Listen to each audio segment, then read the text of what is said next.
There's a very interesting discussion today on the politics show on the BBC and the Politics Live.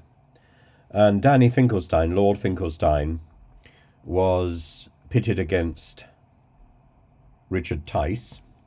And the presenter attempted to quote the Convention on the Law of the Sea. In fact, she was unable to get much beyond the words Article 25 and Convention, and it's worth looking at quite a lot of this as it plays out, because it's an interesting idea. The Convention on the Law of the Sea says that any return of a vessel to the state's territorial waters would require the state's consent, and would also require the consent of the people in the vessel.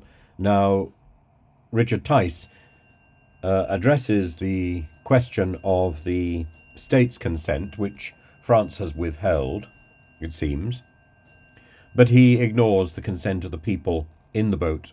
They're quite determined to come to Britain, and the only way to stop that is to have processing centres on French territory on the north coast of France. France has offered that, and Britain has rejected that because it wants its own independent deterrent. And so it's pumping money to Rwanda, pumping money to France, and meanwhile, people like Tice are pumping out arguments which are badly researched, rather like the badly researched arguments which said that Brexit was going to produce so much more money for the NHS.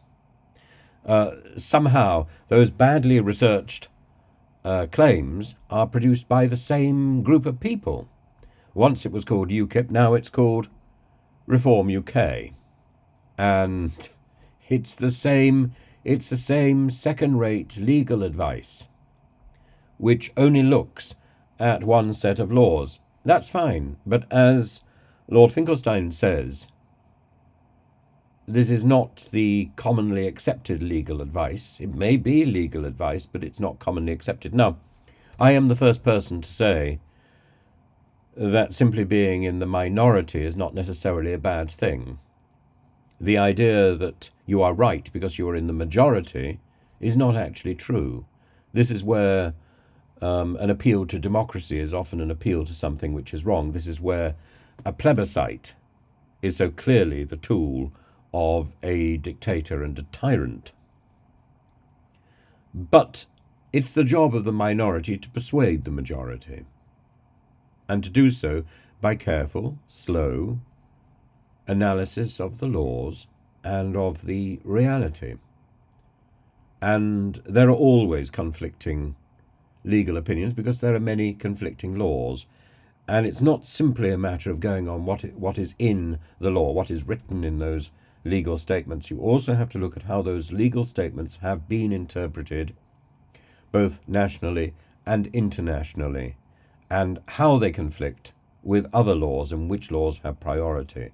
And it's that which makes a nonsense of the recitation about safe countries and the recitation about the duty to take people back. And as for the Belgium statement, I think that's a statement from hearsay and a statement from anecdote that may not necessarily be as well proven in practice as it is on the television by Richard Tice. But I have heard it a number of times in the past. It merits investigation, whether that's true. And if so,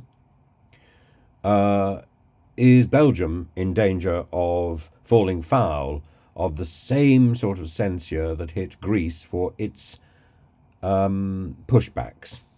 I think in Britain we're now calling them pullbacks, but it's the same thing. The pullback or the pushback is a dangerous procedure, particularly with small boats. Bigger boats, which are now being used, that's a different matter. That's a different matter. And there may be some room for manoeuvre when it comes to a discussion about the bigger boats. And holing a boat before it gets into the water, well, you have to make sure that hole is sufficiently noticeable before the boat sets sail.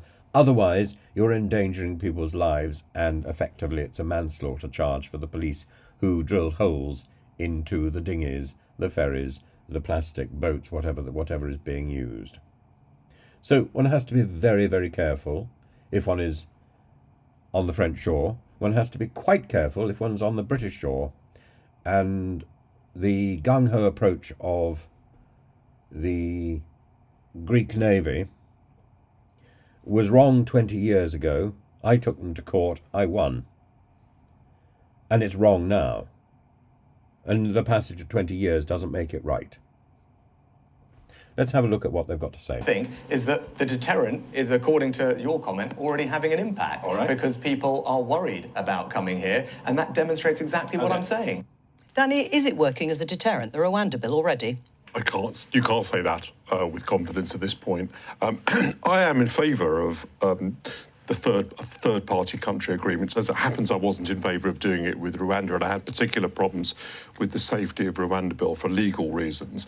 However, this problem with Ireland illustrates that the issue of asylum and immigration has to be settled internationally. How Ireland can seriously advocate that they can return people who go to that country when Britain can't return the same people to France. I mean, it boggles the imagination that they can make that argument. So clearly we have to settle this partly with the EU and partly globally as to what we are willing to offer people who are fleeing countries with problems, and also what we're willing to do to make those countries safer so that people don't become refugees. I mean, my grandfather was a refugee. He didn't want to be one. He wanted to live in the country he was born in. And you know, what Britain ended up doing in that occasion was actually fighting a war to allow him to do that, right? In other words, Britain had a forward international policy, either of aid or militarily, designed to prevent people becoming refugees in the first place. And we don't often talk about that part of it. So we think of this as merely a kind of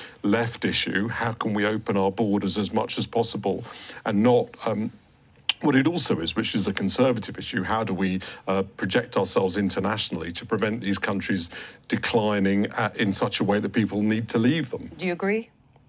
I think it just shows the utter chaos that we've got, and we need a proper plan. We can't just rely on gimmicks that cost £500 million. So you don't agree with any third country being used to process asylum claims? What we need, Joe, is an actual plan to tackle this. It's not going to be a gimmick that, as I've said, is costing £2 million per... I can tell you exactly what we would do. We have got a 5-point plan to do this. It is working collaboratively with other countries to smash the gangs, actually going after those people smugglers. The Tories have been trying that, the French have been trying that, it doesn't work. Well, it can work if you do it collaboratively. It doesn't work. The evidence is already there. It was the UK government that ripped up the Dublin Agreement with Ireland, who are now saying that they are seeing some issues from this. It's working with France, with Belgium, with Dublin, with other countries across Europe to actually tackle this. It's recruiting more people to process the backlog so that we've got asylum claims actually being processed in a timely manner. It's stopping relying on hotels. £8 million a day of taxpayers' money is being spent on hotel use in this country. It's about actually working to solve the problem, rather than just throwing money at the wall and hoping something sticks. How would you stop the boats? It's very simple. You've got to pick them up and take people safely back to France, which we're legally entitled to do under 2 international treaties. We know it works. Belgium's doing it, which is why no boats are leaving the Belgian shores. We know it works. The Greeks are doing it. A variant of that is what Australia did. The irony of Ireland saying that we need to take back their asylum seekers who've gone across that border, but not suggesting that actually the blame is with France, is unbelievable. Fine, there's a simple deal to do. We'll take all theirs back.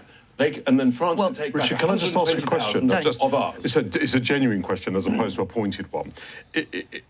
Given that the British wish to send people back to France and you claim it's legally possible, why are the government's lawyers and its advisors saying that they can't do that? Because the British leadership and the British government doesn't want to do that. That's why they're not doing it. Of course it does, though.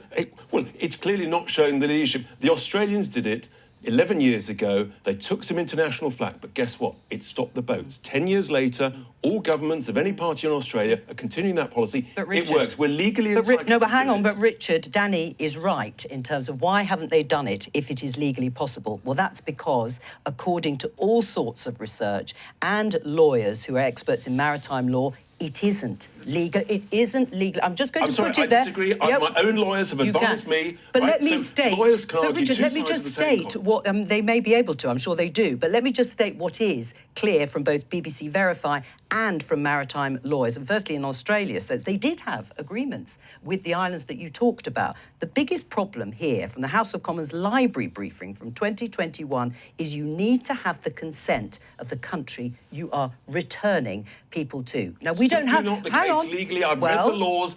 France is in breach of the international maritime agreements. You can take France, then, to court. But in terms of the way it stands now, Article 25 of That's the called Convention... leadership. Well, is it? Yes, it is. We're arguing here Defending about our whether borders it's is the critical legal. requirement and obligation of a government. All right, let me just read the line. It says, any return of a vessel to a state's territorial waters would require that state's consent. They also go on to say that you need the consent of the people who are in the boat. And if they disagree, then it is dangerous and It's reckless common to sense, pursue. Richard. Everyone knows it's common sense Come back. that everyone wants to be able to return people who come from France to France if they're... And that is the international law that people will not... Well, they clearly will not show the leadership to do it. Clearly,